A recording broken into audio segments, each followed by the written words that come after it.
Nous avons, il y a 2 semaines, je dirais, j'avais introduit un enseignement. Et le Seigneur a mis sur mon cœur de vous donner la suite, en fait, de cet enseignement. Il y a 2 dimanches passés, je vous parlais de la place de la foi, de la prière et du jeûne dans le combat spirituel. La place de la foi, de la prière et du jeûne dans le combat spirituel. Et ce midi, j'aimerais continuer dans cet enseignement. Et ce midi, j'aimerais vous parler de la place du nom de Jésus, de la parole et des anges dans le combat spirituel. La place du nom de Jésus, de la parole et des anges dans le combat spirituel. Alors, j'aimerais qu'on prenne nos Bibles pour ceux qui ont leur Bible avec eux. Veuillez prendre votre Bible dans l'épître de Paul aux Éphésiens, Éphésiens chapitre 1er, verset 3, et puis nous lirons Éphésiens chapitre 6, verset 12. L'épître de Paul aux Éphésiens, chapitre 1er,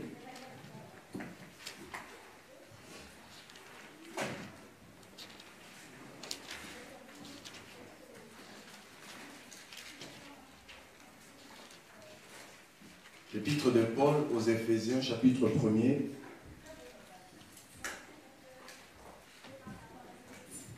verset 3, la Bible dit « Béni soit le Dieu et le Père de notre Seigneur Jésus-Christ, qui nous a bénis de toute bénédiction spirituelle dans le lieu céleste en Christ. » Prenons encore Éphésiens chapitre 6, verset 12. La Bible dit « Car nous n'avons pas à lutter contre la chair et le sang, mais contre les dominations, contre les autorités, contre les princes de ce monde des ténèbres, contre les esprits méchants dans le lieu céleste. » Parole du Seigneur. Amen.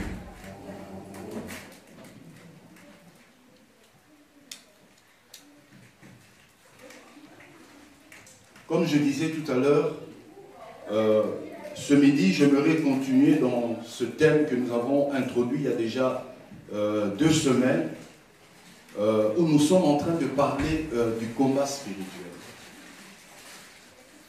Le combat spirituel est quelque chose de réel. Le combat spirituel n'est pas un fantasme. Le combat spirituel, ce n'est pas quelque chose que l'Église, que les chrétiens, que les pasteurs ont inventé pour faire peur à l'Église ou encore pour faire peur au monde. Le combat spirituel est réel. Et je vous disais que ce combat spirituel a commencé dans l'Éden de Dieu. C'est dans l'Éden de Dieu que le combat spirituel avait commencé. Et ce combat, en fait, avait opposé les forces du bien contre les forces du mal, avait opposé la lumière contre les ténèbres. Et nous avons vu que celui qui était à l'origine de ce combat était Lucifer. Autrefois, il s'appelait Lucifer, et après sa chute, il est devenu Satan, le diable ou encore l'adversaire. Donc le combat spirituel avait commencé dans l'Éden de Dieu, dans la présence de Dieu. Lorsque l'un des anges, l'un des archanges que Dieu avait créé, s'était rébellé contre lui. Et dans sa rébellion, Lucifer avait entraîné un tiers d'anges avec lui. Et c'est ce qui fait que Dieu va décider de chasser ces esprits. Et c'est alors maintenant que le combat spirituel avait commencé. Donc lorsque nous parlons du combat spirituel, nous parlons en fait d'une guerre entre les forces du bien et les forces du mal, entre la lumière et les ténèbres, entre les esprits qui sont restés loyaux à Dieu contre les esprits qui sont déloyaux à Dieu. Voilà l'origine du combat spirituel. Parce que bien souvent, j'entends dire certaines personnes que nous, les chrétiens, nous spiritualisons tout. Nous, les chrétiens, nous voyons les démons partout. Nous, les chrétiens, nous voyons les sorciers partout. C'est vrai, les démons ne sont pas partout. Les sorciers ne sont pas partout. Mais nous reconnaissons que ces forces, ces entités existent. Et voilà pourquoi nous parlons du combat spirituel. Nous parlons du combat spirituel parce que le combat est d'abord spirituel.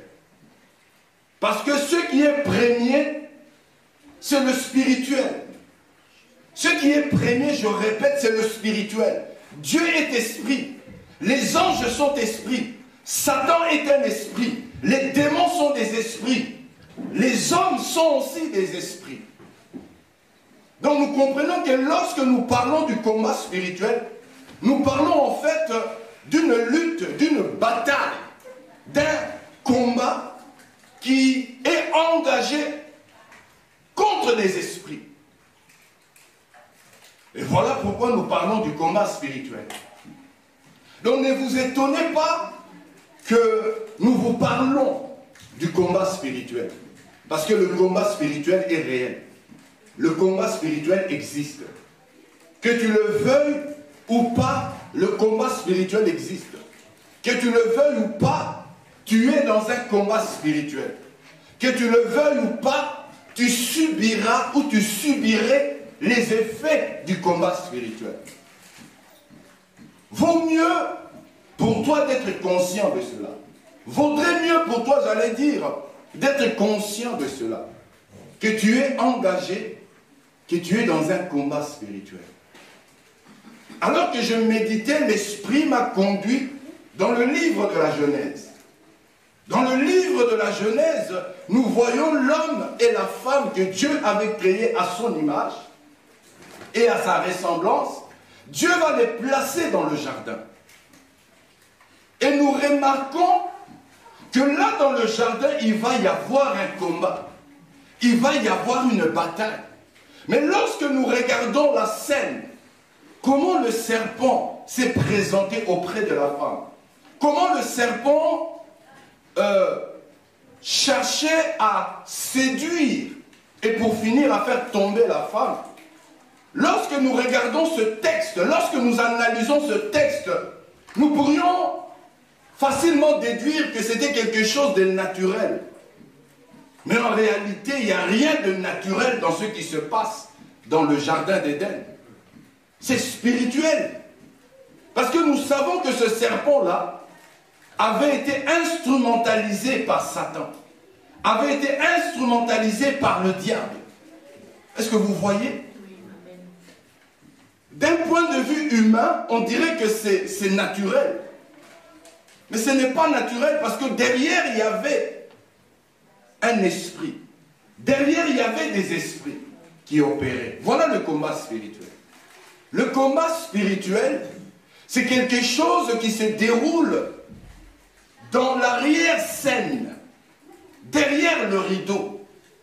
Pour ceux qui sont profanes, pour ceux qui sont charnels, ne voient les choses que sous le prisme de ce qui est naturel et de ce qui est physique. Mais pour nous qui sommes les initiés, pour nous qui connaissons les choses de Dieu, pour nous qui sommes des spirituels, nous savons que les choses ne sont pas toujours comme cela se présente.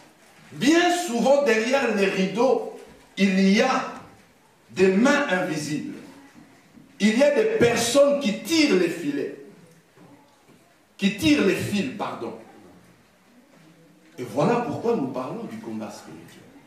Regardez ce qui s'est passé dans Job chapitre 1er et Job chapitre 2.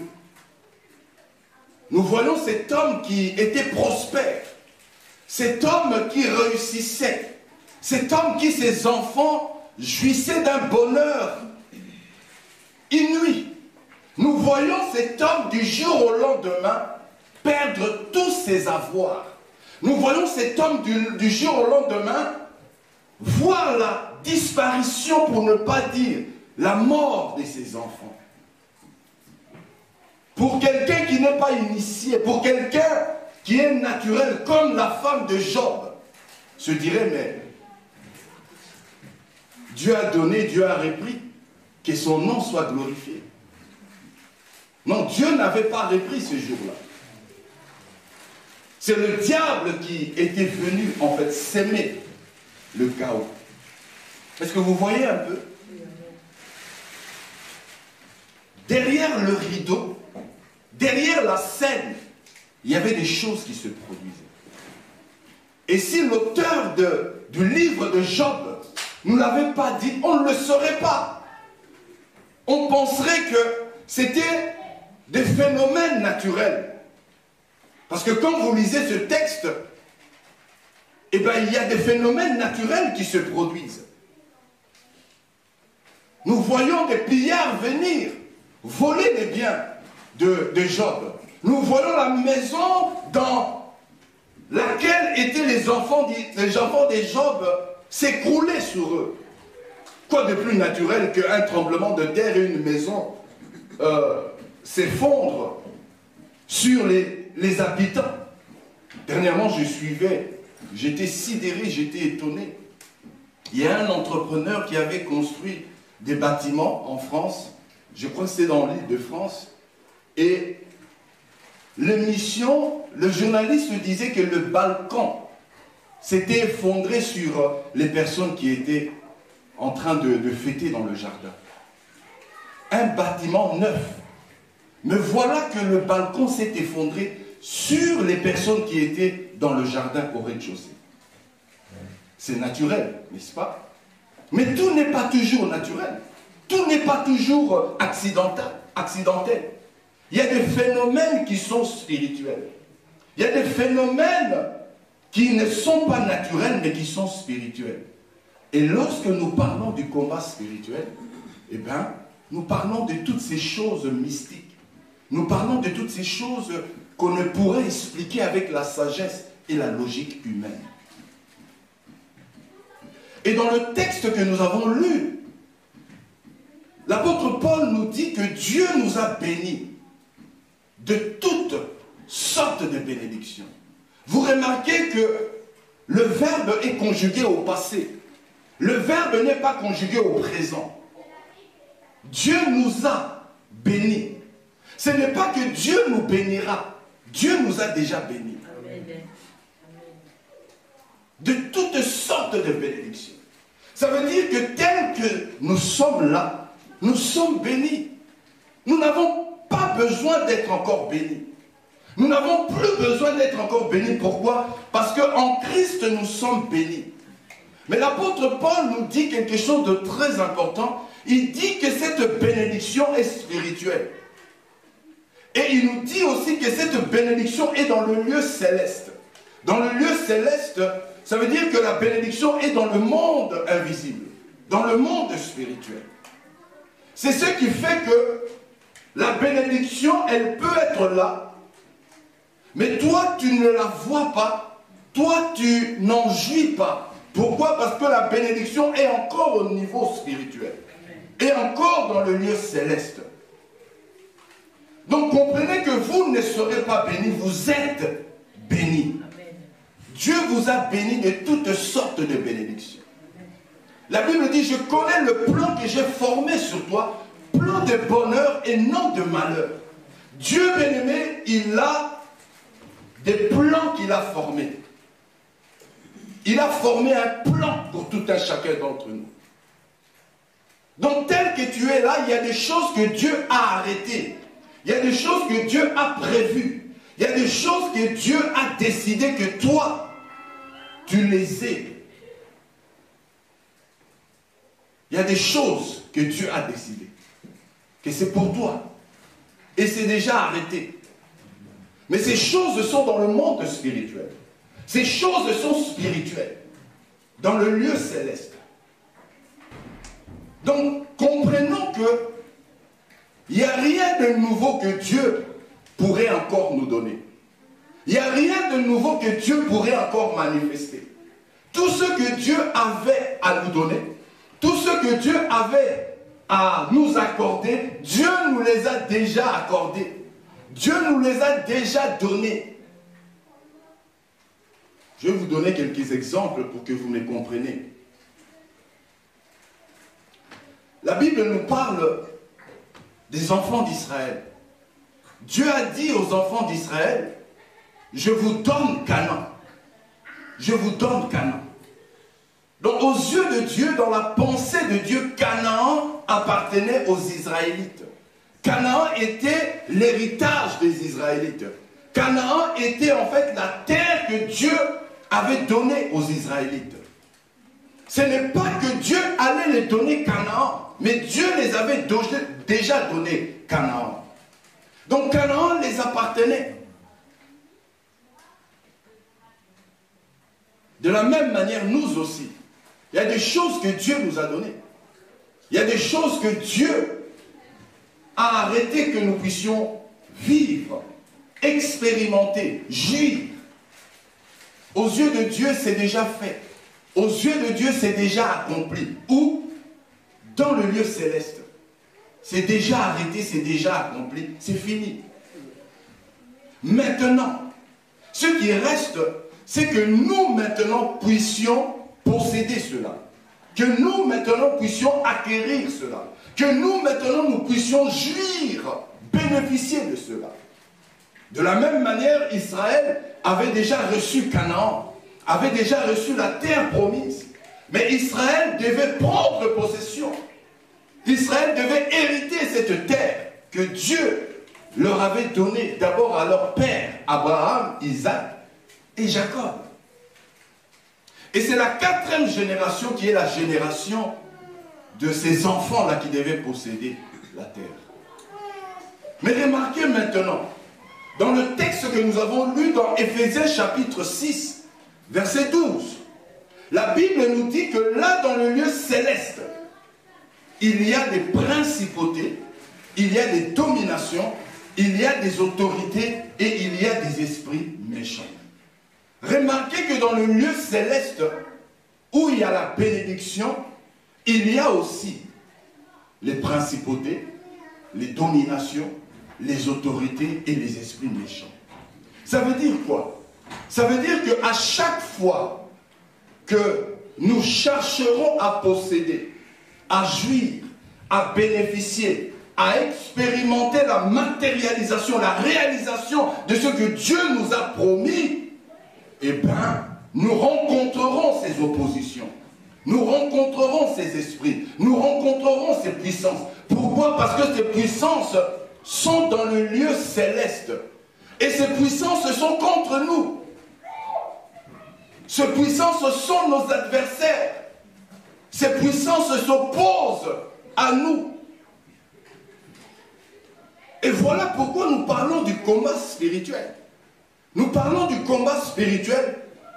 Pourquoi? Parce que à chaque fois qu'un enfant de Dieu veut prendre possession de ce qui lui revient de droit, à chaque fois qu'un enfant de Dieu veut jouir de ce que Dieu a préparé pour lui, eh bien, l'enfant de Dieu, quel qu'il soit, je dis bien, quel qu'il soit, sera confronté à ses forces et à ses puissances. Voilà pourquoi, Clarisse, tu dois comprendre ce principe du combat spirituel. Tu dois comprendre ce principe du combat spirituel parce que à chaque fois que tu voudras prendre possession de ce qui te revient, à chaque fois que tu voudras entrer en possession de ce que Dieu a arrêté pour toi, tu rencontreras de l'opposition. Tu rencontreras de l'adversité.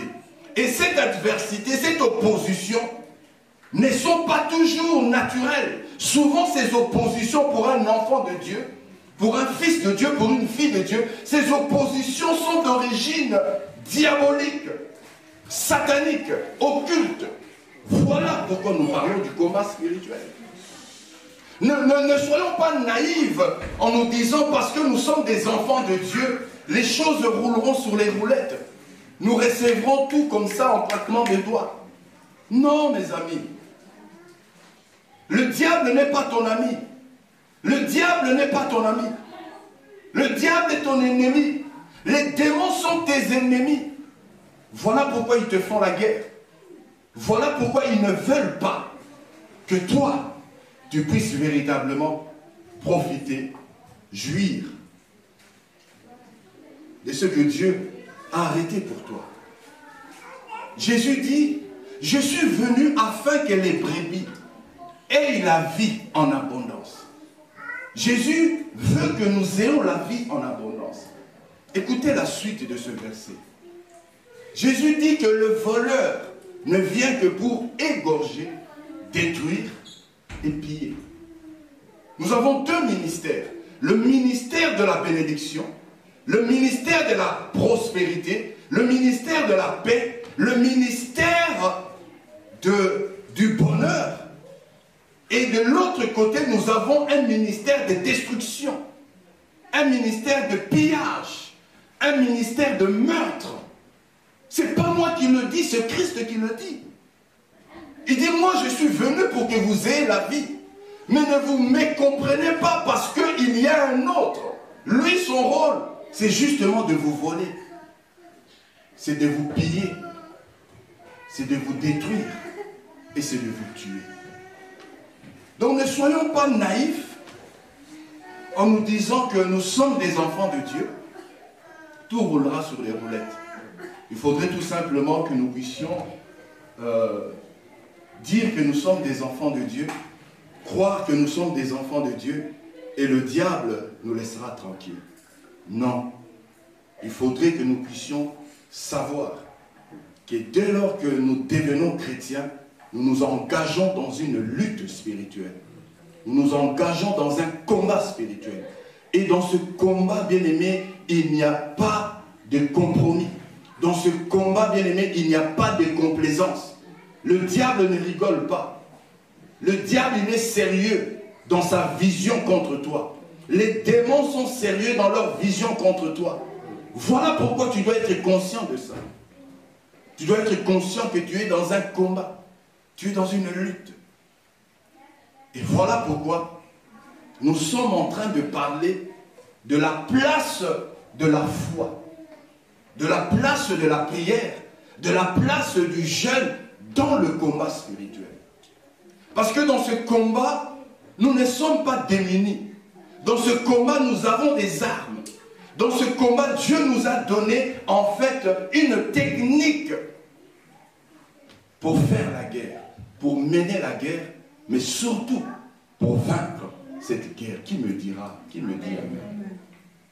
La Bible dit, ils te feront la guerre. Ils te vaincront. Mais la Bible dit, ils te feront la guerre. Donc si tu crois que tu n'auras jamais de guerre, que tu ne rencontreras pas de l'opposition, que tu ne rencontreras pas de l'adversité ou de lutte, bien aimé, tu es en train de te mettre le doigt dans l'œil. Tu es en train de te tromper. Pourquoi? Parce que nous sommes dans un conflit. Nous sommes dans une bataille. Et les chrétiens doivent être conscients de ça. Conscients que nous sommes dans une guerre et dans une bataille acharnée contre les forces. Et voilà pourquoi nous sommes en train de parler de la foi, de la prière et du jeûne. Et aujourd'hui, j'aimerais vous parler de la place du nom de Jésus, de la parole et des anges dans le combat spirituel. La place du nom de Jésus. Vous savez, le nom de Jésus n'est pas seulement un nom. Le nom de Jésus n'est pas seulement une identité. Le nom de Jésus, c'est plus qu'un nom. Le nom de Jésus, c'est plus qu'une identité. Le nom de Jésus est une autorité. Le nom de Jésus est un pouvoir. Vous savez, dans la tradition juive, les noms ont toujours un sens. Un juif ne donne jamais un nom par hasard. Lorsque un juif donne un nom, ce nom-là a une signification. Voilà pourquoi, chrétiens, ne donnons pas à nos enfants n'importe quel nom. Parce qu'il y a de ces noms-là qui attirent la malédiction. Il y a de ces noms qui attirent la bénédiction. Et le nom de Jésus veut dire Dieu sauve. En fait, le nom de Jésus vient de ce nom que nous appelons Josué, Yoshua. Dieu sauve. Est-ce que vous comprenez? Mais lorsque nous parlons du nom de Jésus, nous parlons d'un nom qui est au-dessus, qui est puissant, qui est victorieux et qui est glorieux. J'ai dit le nom de Jésus. Amen. Écoutez ce que Philippiens nous dit dans Philippiens chapitre 2. Philippiens chapitre 2, versets 5 à 11. Ayez en vous les sentiments qui étaient en Jésus-Christ, lequel, existant en forme de Dieu, n'a point regardé comme une proie à arracher d'être égal avec Dieu, mais s'est dépouillé lui-même en prenant une forme de serviteur, en devenant semblable aux hommes. Verset 8. Ayant paru comme un simple homme, il s'est humilié lui-même, se rendant obéissant jusqu'à la mort, même jusqu'à la mort de la croix. Verset 9. C'est pourquoi aussi Dieu l'a souverainement élevé et lui a donné le nom qui est au-dessus de tout nom, afin qu'au nom de Jésus, tout genou fléchisse dans le ciel, sur la terre, sous la terre, et que toute langue confesse que Jésus-Christ est Seigneur à la gloire de Dieu. Est-ce qu'on peut acclamer ce nom?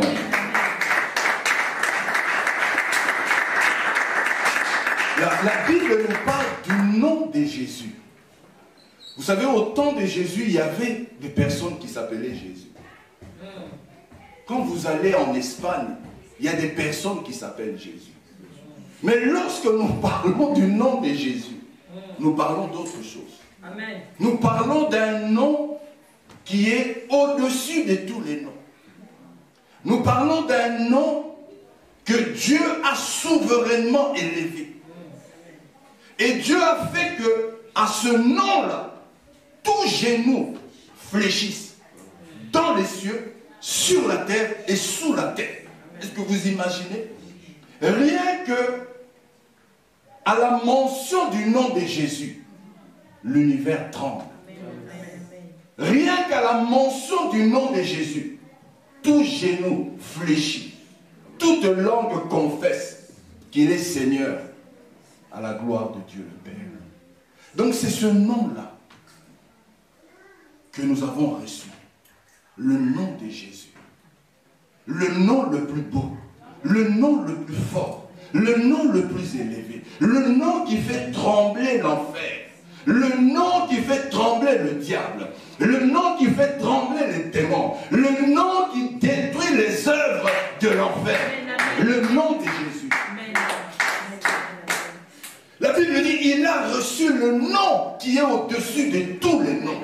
Citez-moi un nom qui soit au-dessus du nom de Jésus. J'en connais pas. Je ne sais pas si vous en connaissez. J'en connais pas. Mahomet, son nom ne peut même pas s'aligner à côté du nom de Jésus. Confucius, son nom ne peut même pas arriver près du nom de Jésus.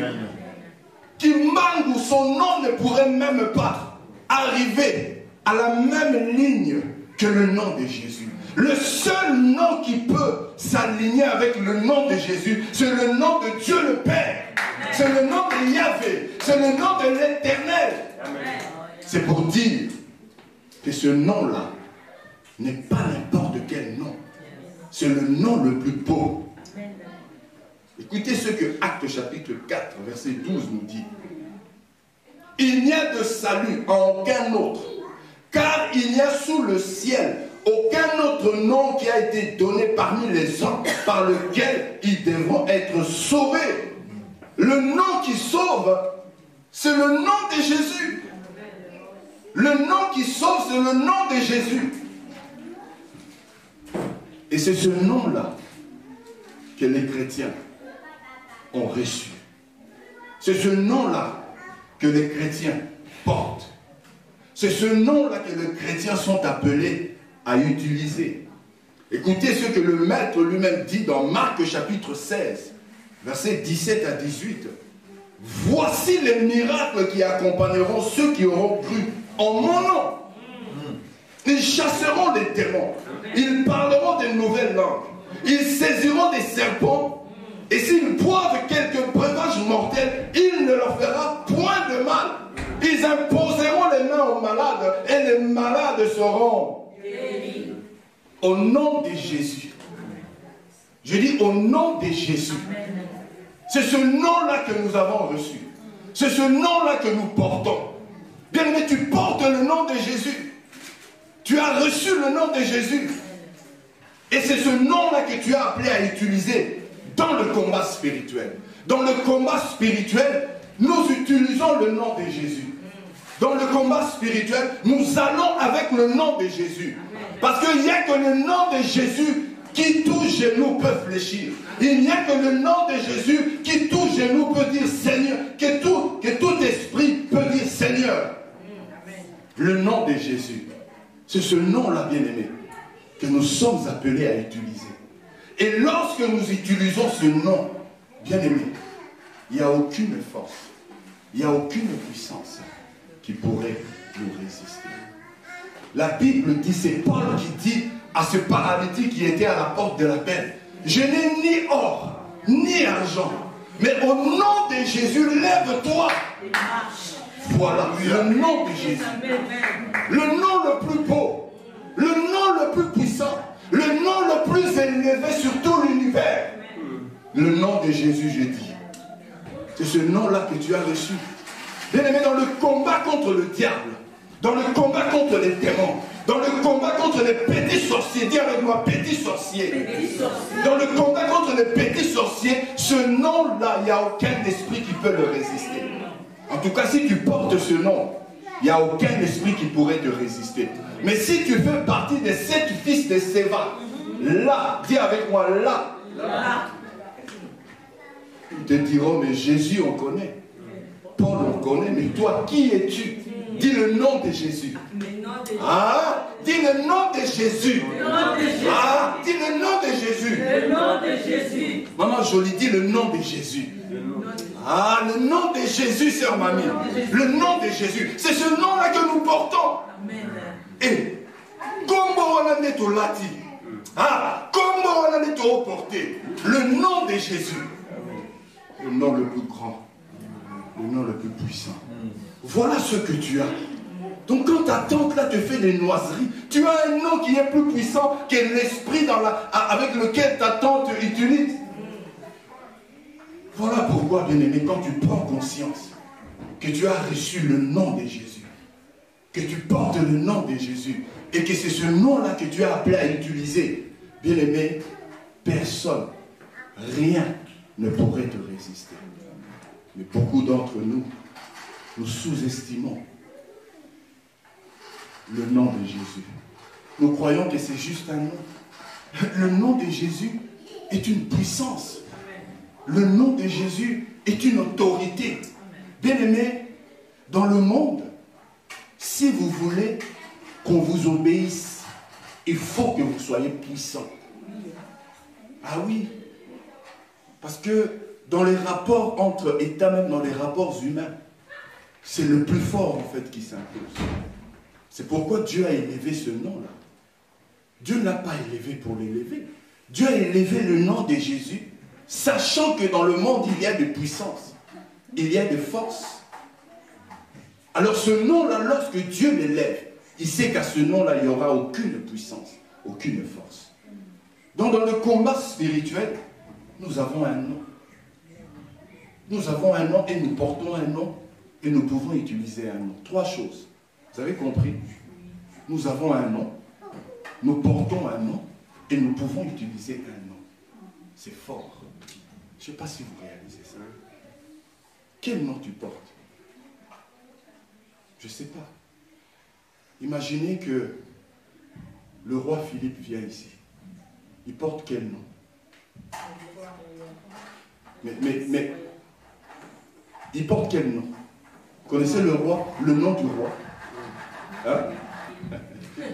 Mais c'est ce nom-là qu'ils portent. Généralement, leurs noms sont des noms à 5 prénoms. Est-ce que vous savez? Ils portent 5 noms. Mais chacun de ces noms a une signification. Chacun de ces noms révèle sa personnalité et son autorité. Est-ce que vous comprenez?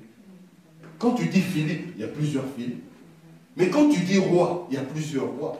Il faut identifier le nom de Philippe, c'est quoi son nom?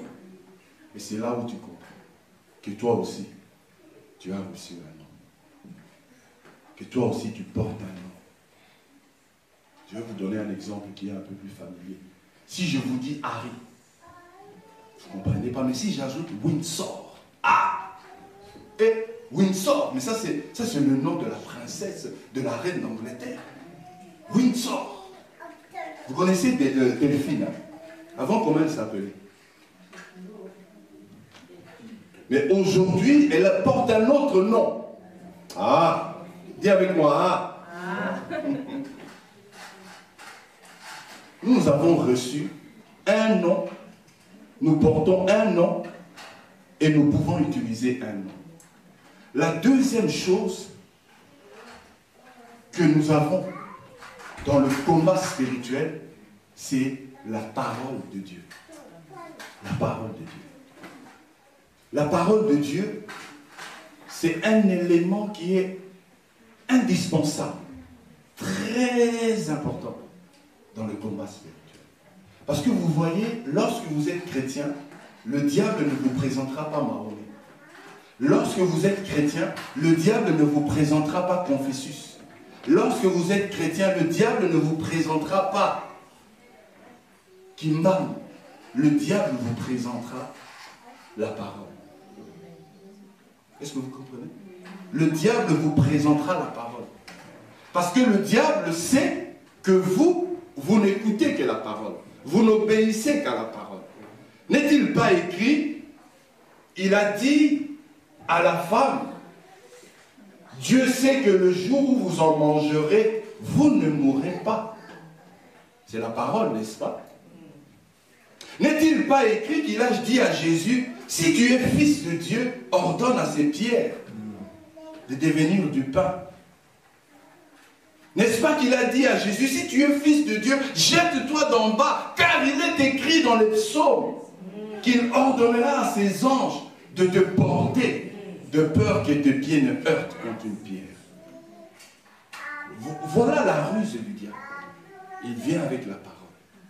Mais une parole qui est altérée, une parole qui est falsifiée, une parole qui est modifiée. Parce que le diable ne vous présentera jamais la parole pure. Le diable ne vous présentera jamais la vraie parole de Dieu. Le diable cherchera à déformer la parole de Dieu. Il vous apportera une partie de la parole de Dieu. Mais nous n'avons pas besoin d'une partie de la parole de Dieu. Nous avons besoin de la parole. Amen. Nous avons besoin de la parole de Dieu. Parce qu'une demi-vérité n'est pas. Une demi-vérité n'est pas la vérité. La vérité, elle est totale et elle est pleine. Voilà pourquoi, dans le combat spirituel, nous avons besoin de la parole. Nous avons besoin de connaître la parole. Nous avons besoin d'étudier la parole. Et le vrai problème aujourd'hui de l'Église, l'Église n'étudie plus la parole. L'Église n'étudie plus la Bible. Où sont ces chrétiens qui étudient encore la parole de Dieu? Je dis étudier, je n'ai pas dit lire. Où sont ces chrétiens qui étudient encore la parole de Dieu? Lorsque nous nous sommes convertis, nous étions des étudiants de la parole de Dieu. Nous faisions des veillées de l'étude de la parole de Dieu. J'aimerais te poser une question. Est-ce que tu prends encore le temps, pas de lire la parole, mais d'étudier la parole? J'aime bien la fille de maman Ami. Souvent, cette fille, elle me pose des questions. Sa fille, elle a toujours des questions pertinentes. Et c'est là où j'ai compris que c'est une enfant ou une jeune fille qui lit la parole de Dieu. Parce que vous voyez, lorsque vous me posez des questions, c'est là où je saurai si vous lisez la parole ou pas. Parce que quand vous lisez la parole, il y a toujours des passages qui sont compliqués, que vous auriez besoin qu'on puisse vous l'expliquer. Ah, t'as pas dit. Hein. Nous, lorsqu'on s'est convertis, on avait des aînés. Il y avait des textes qu'on lisait, qu'on ne comprenait pas. On allait chez les aînés, on leur posait la question. Ah frère, dis-moi un peu, j'ai lu ce passage. Explique-le-moi un peu. Et le frère t'explique. C'est ça l'étude de la parole de Dieu. Les gens sont dans les Instagram, dans Facebook, dans Snapchat. C'est pas que c'est mauvais, toutes ces choses. Mais il faut prendre aussi le temps d'étudier la parole. La parole, il faut l'étudier. Pourquoi? Parce que le diable viendra avec la parole. Mais une parole falsifiée, une parole modifiée. Vous savez, l'autre jour, on allait avec ma femme, je pense qu'on allait à Bruxelles. Elle devait se faire les cheveux, elle devait se faire belle pour un mariage que nous avons parrainé. Alors qu'on était dans la voiture, elle va lire un texte biblique qui est sur son GSM. Quand elle a lu ce texte, je dis, il manque quelque chose.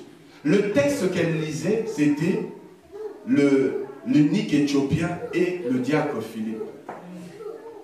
La Bible dit, l'eunuque éthiopien lui pose la question, il lui dit, mais voici de l'eau.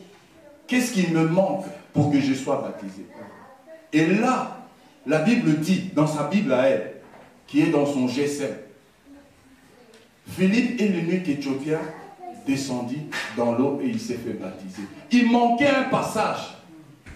Si tu crois au nom de Jésus. Juste ce passage-là. Mais moi, comme je suis un étudiant de la parole, j'ai remarqué, même si mamie, passage les ajustés. Dans la version, elle a lu ça dans une autre version et c'était correct. Il manquait le nom de Jésus. Mais dans une version qui est téléchargeable. Vous imaginez un peu ça? Vous voyez le risque un peu? Maman Ami, est-ce que tu vois le risque?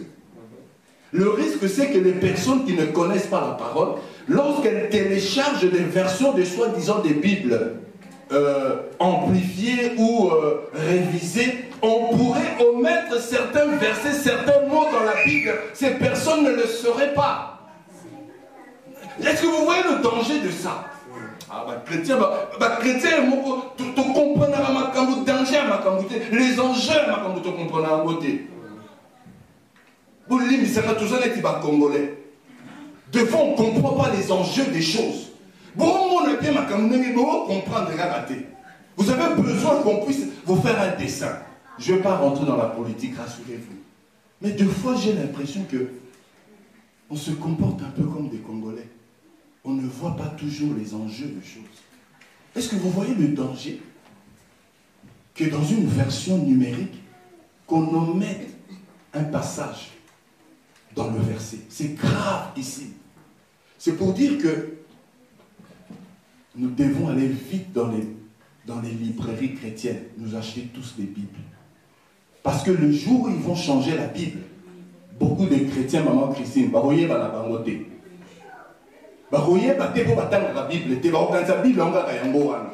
mais ceux qui connaissent la parole diront non. Ce que je vous dis, j'ai vécu ça. Ce n'est pas des histoires que j'ai entendues. Personnellement, je l'ai vécu avec ma femme. Je lui ai dit, tu dois supprimer cette version-là. C'est une mauvaise version. La parole de Dieu, c'est quelque chose que nous devons apprendre. C'est quelque chose que nous devons maîtriser. Pourquoi? Parce que le diable, lorsqu'il va nous attaquer, les démons, lorsqu'ils vont nous attaquer, c'est par la parole de Dieu seulement qu'on pourrait se défendre. C'est par la parole de Dieu qu'on pourrait seulement les attaquer. Parce que la parole de Dieu est une arme offensive et défensive. Elle nous permet de nous défendre, elle nous permet aussi d'attaquer. Mais dites-moi, si vous ne connaissez pas la parole de Dieu, si vous ne lisez pas votre Bible, si vous n'étudiez pas votre Bible, comment sauriez-vous ce qui est à vous et ce qui n'est pas à vous? Comment le saurez-vous? Ce qui est de votre droit et ce qui n'est pas de votre droit. Et voilà pourquoi beaucoup de prières ne sont pas entendues. Parce que beaucoup de prières ne sont pas dites selon la parole de Dieu, mais selon nos émotions et selon le monde. Jésus, lorsque le diable va l'attaquer dans le désert, Jésus va répondre par « il est aussi écrit ». Est-ce que vous comprenez un peu ça? Avec le diable, il faut aller avec la parole. Le diable, c'est la parole qui peut le mettre KO. Je dis, le diable, c'est la parole qui peut le mettre KO. Ce jour-là, Jésus l'a mis KO à cause de la parole. Le diable ne fuit pas parce que tu pries. Le diable ne fuit pas parce que tu parles en langue. Ce n'est pas le parler en langue qui impressionne le diable. Ce n'est pas la prière qui impressionne le diable. C'est la parole qui impressionne le diable. Et le diable ne peut rien contre la parole. Il faut connaître la parole. Église, soyons des étudiants de la parole. Pourquoi? Parce que dans la parole, c'est là où nous avons les promesses de Dieu.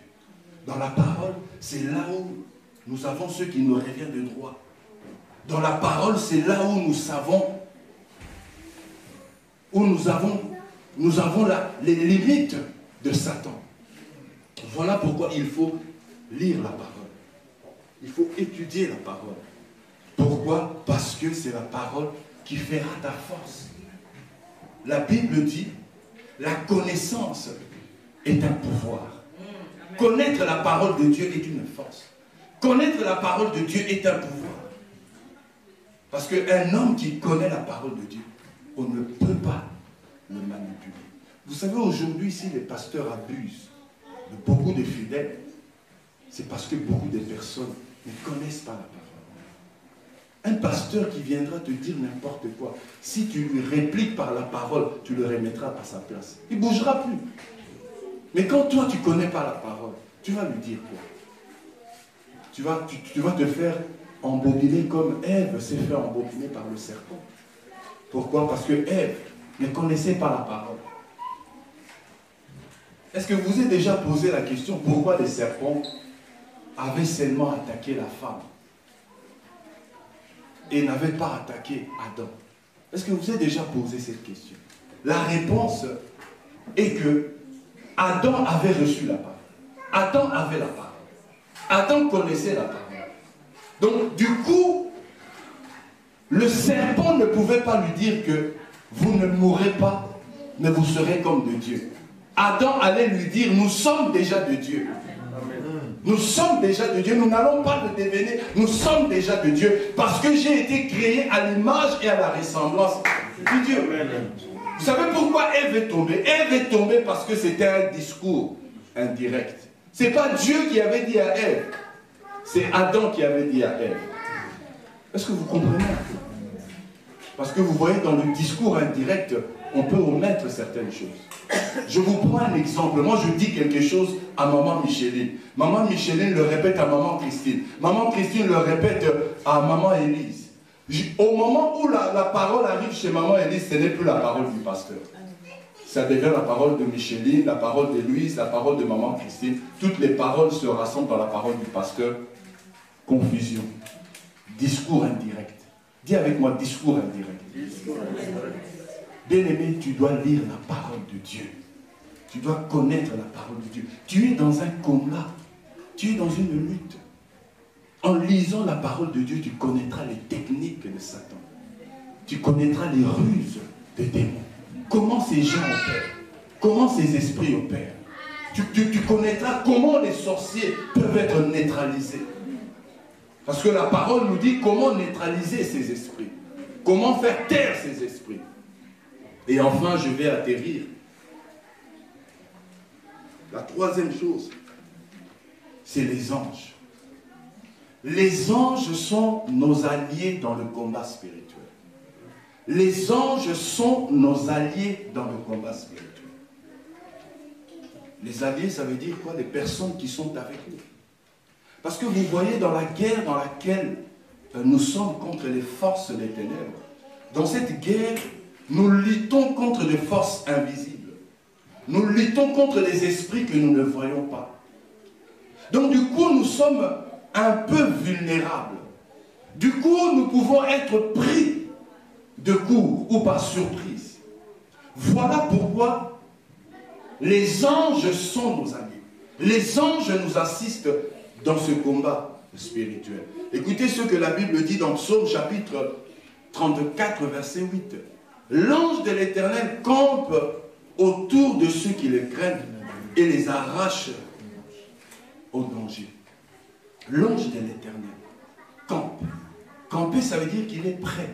Il est à côté de ceux qui craignent l'Éternel. Le mot craindre ici, ce n'est pas la peur. Ça veut dire ceux qui adorent le Seigneur. Ceux qui ont du respect. Ceux qui honorent l'Éternel. Ça veut dire que nous, en tant que chrétiens, il y a des anges qui sont avec nous. Il y a des anges qui sont à nos côtés. Vous savez, si Dieu nous ouvrait les yeux ici, vous serez étonnés du nombre d'anges qui sont avec nous ici. À côté de toi, il y a un ange. Il y a un ange à côté de toi. Il y en a même qui ont plusieurs anges à côté d'eux. Écoutez ce que la Bible dit dans le livre des Hébreux, Hébreux chapitre 1er, versets 13 à 14. Auquel des anges a-t-il jamais dit, assieds-toi à ma droite, jusqu'à ce que je fasse de tes ennemis ton marchepied? Ne sont-ils pas tous des esprits au service de Dieu, envoyés pour exercer un ministère en faveur de ceux qui doivent hériter le salut? Donc il y a des anges en fait que Dieu a expédiés, que Dieu envoie pour nous assister, pour nous servir. Parce que les anges sont des serviteurs de Dieu, mais qui nous servent. Les anges sont des serviteurs de Dieu qui nous servent aussi dans le combat. Voilà pourquoi, dans le combat spirituel, tu dois savoir que tu n'es pas seul. Tant bien même que tu ne vois pas ta tante sorcière qui fait des incantations, tant bien même que tu ne vois pas ton oncle sorcier qui fait des incantations, tant même que tu ne vois pas ton collègue sorcier, ta collègue sorcière qui fait des choses compliquées contre toi, tu dois savoir qu'il y a un ange qui est avec toi. Amen. Écoutez ce que 2 Rois chapitre 6 verset 15 à 16 dit. Le serviteur de l'homme de Dieu se leva de bon matin et sortit. Et voici une troupe entourait la ville avec de chevaux et de chars. Le serviteur dit à l'homme de Dieu, « Ah, mon Seigneur, comment ferons-nous » Il répondit, « Ne crains point, car ceux qui sont avec nous sont plus nombreux que ceux qui sont avec eux. » J'aimerais dire à quelqu'un, ceux qui sont avec toi sont plus nombreux que ceux qui sont contre toi. Ah, ceux qui sont avec toi sont plus puissants que ceux qui sont contre toi. Ah, ceux qui sont avec toi sont plus puissants que ceux qui sont contre toi. Est-ce que vous comprenez? Dans le combat spirituel, tu n'es pas seul. Tu ne combats pas tout seul. Tu combats avec les anges. Les anges sont à tes côtés pour combattre. Les anges sont à tes côtés pour te défendre. Les anges sont à tes côtés pour te protéger. Voilà pourquoi nous devons comprendre qu'il y a un ministère d'anges avec nous. Vous savez, vous n'avez pas idée de combien d'accidents les anges vous ont évité. Vous n'avez pas idée de combien de fois les anges vous ont défendu. Vous n'avez pas idée parce que vous voyez, les anges sont des esprits discrets. Quand ils opèrent pas toujours en plein jour. Ils aiment bien opérer dans l'ombre. C'est pourquoi nous sous-estimons le service et les opérations d'anges. Est-ce que vous comprenez? Moi, j'ai été visité à plus de 3 fois par des anges. 3 fois. Des anges m'ont visité. Notre fils Abraham, il a frôlé la mort. Je crois que ces jours-là, c'est un ange qui l'avait protégé. La camionnette dans laquelle il était avait fait un tonneau et s'était retrouvé de l'autre côté des bernes centrales. Je ne sais pas si vous avez vu ces photos, mais en sortant de cette camionnette, le policier va lui demander, « Monsieur, c'est vous qui étiez dans cette camionnette ?» Pour dire que le policier était choqué de le voir sortir de cette camionnette sans égratignure, sans, comment on dit en bon français, fracture. C'est un ange. Les anges, bien aimés, nous portent. Les anges nous portent pour que les choses mauvaises ne nous arrivent pas. Et bien souvent, nous ne comprenons pas cela. La Bible nous parle de Pierre qui était en prison. Pierre a été libéré par un ange. C'est un ange qui a libéré Pierre. La Bible nous parle dans Daniel chapitre 10, je vais atterrir. Daniel chapitre 10, verset 13. La Bible dit que c'est l'archange Michael qui était venu en fait mettre fin à l'opposition du prince de Tyr, qui refusait que la parole de Dieu arrive à Daniel. Donc vous comprenez qu'il y a un ministère d'ange dans le combat spirituel. Parce que, à vrai dire, toi-même contre le diable, tu ne pèses rien. Toi-même contre le démon, tu ne pèses rien. Peut-être contre les sorciers, tu pourrais peser. Mais ces esprits-là, ce sont des esprits puissants. Toi, tu ne peux pas te battre contre ces esprits. Ça veut dire que lorsque tu t'engages dans le combat spirituel, toi, tu crois que tu es tout seul, mais tu n'es pas seul. Tu es avec les anges. Et rapidement, je vais vous donner 3 choses pour activer les anges. 3 choses. Vous savez, nous ne prions pas les anges. Nous n'envoyons pas les anges. Ça, c'est quelque chose que j'aimerais que vous compreniez.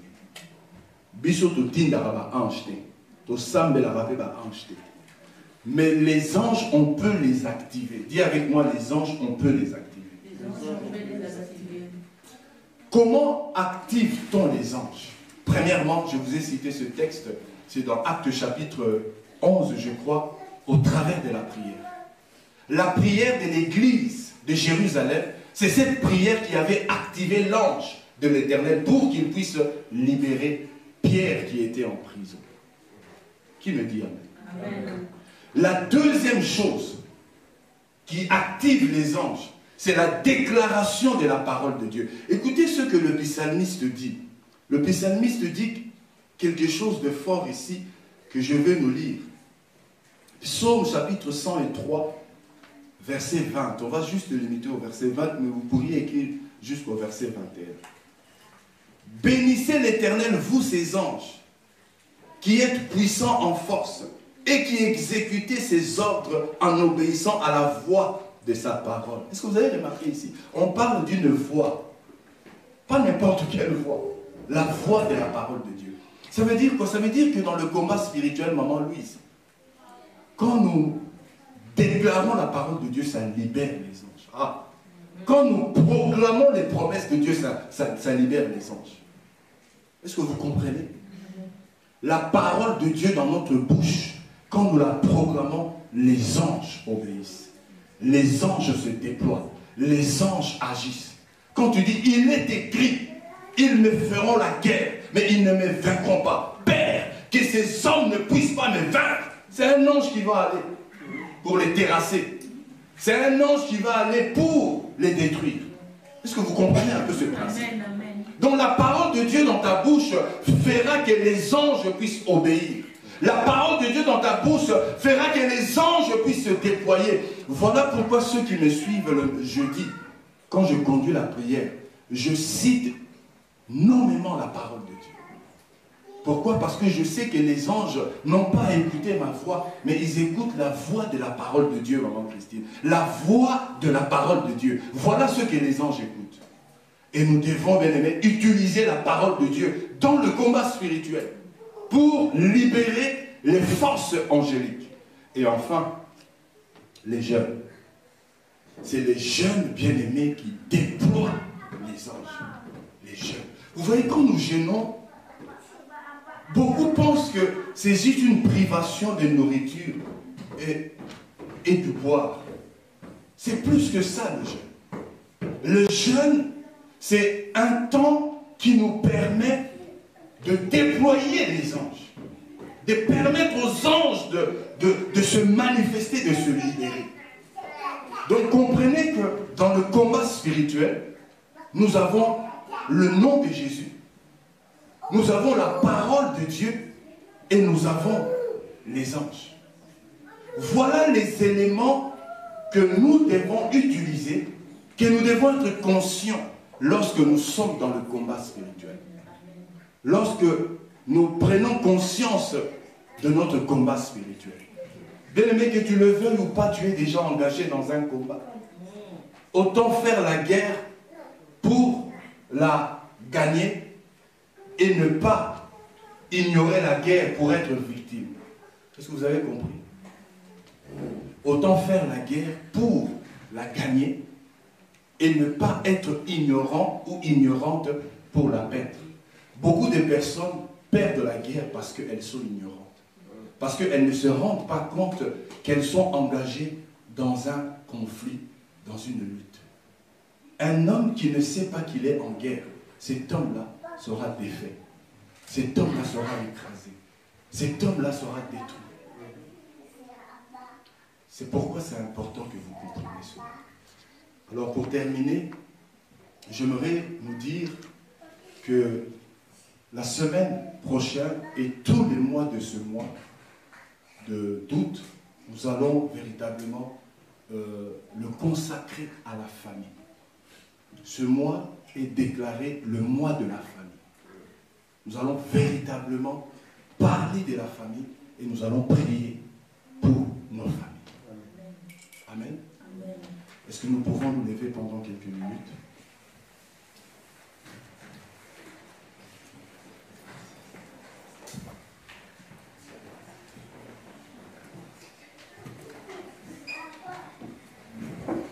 Tu vas dire cette prière après moi.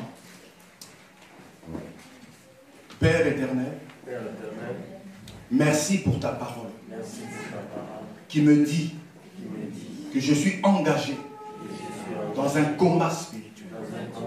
C'est pourquoi je prie pour que tu me donnes à être un homme de foi, un homme de la prière, un homme qui jeûne, un homme qui utilise le nom de Jésus,